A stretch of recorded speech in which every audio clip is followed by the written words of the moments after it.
В Нью-Йорке 12 декабря Генассамблея ООН провозгласила 23 октября Международным днем снежного барса. Инициативу, выдвинутую Кыргызстаном, поддержала 61 страна, включая Азербайджан, Афганистан, Индию, Казахстан, Китай, Пакистан, Россию, Таджикистан, Туркменистан и Узбекистан.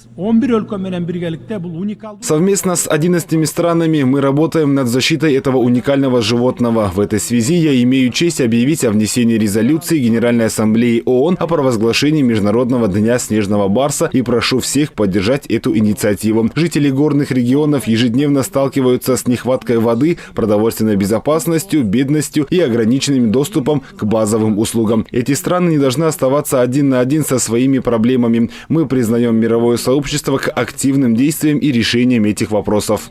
Выбор даты 23 октября не случайен. В этот день, в 2013 году, в Бишкеке был проведен первый Всемирный форум по сохранению снежного барса, положивший начало реализации глобальной программы по сохранению снежного барса и его экосистем. Программа объединяет усилия стран ареала обитания снежного барса для совместной работы по его сохранению.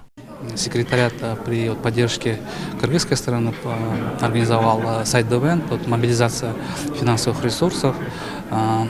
И основная задача данного сайт-ивента и вообще в целом барсовой инициативы – это мобилизация ресурсов и, скажем так, помощь местному населению, которое живет в ареале обитания снежного барса. Да? То есть именно рассматривается такая социальная сторона этого аспекта. И мы хотим направить эти энергию и эти финансовые ресурсы больше с уклоном на местное население, и что местное население должно получать блага.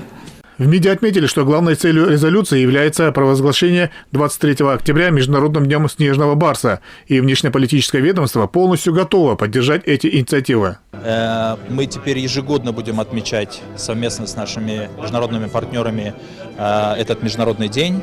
Он будет прежде всего направлен на то, чтобы отмечать важность снежного барса, важность, как говорится, сохранения экосистемы, биоразнообразия во всем мире.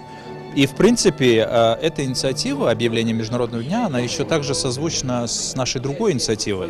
В 2021 году 75-я сессия Генеральной Ассамблеи единогласно поддержала резолюцию «Природа не знает границ». Замглавы Минприроды Аманкулов рассказал, что на сегодня ведомство ведет работы по разработке логотипа снежного барса и отметил, что Минприроды проводит работы по борьбе с браконьерами, и охота на снежных барсов почти сошла на нет. Снежный барс – царь великих гор. Где он есть, там сохраняется биоразнообразие. Испокон веков наши предки особо относились к снежному барсу, считая его священным. Отрадно, что наш президент отметил, что снежный барс является национальным символом нашей страны. Мы сейчас работаем над созданием логотипа. Отмечу, что еще 10 лет назад популяция барсов составляла всего 250 особей. Сейчас мы зафиксировали уже более 400.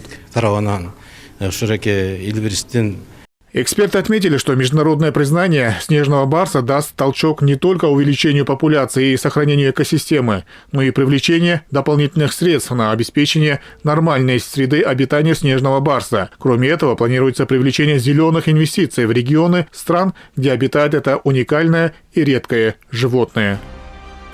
Эрмек Куренкеев, Мирлан Джанабеков, ЛТР, Бишкек.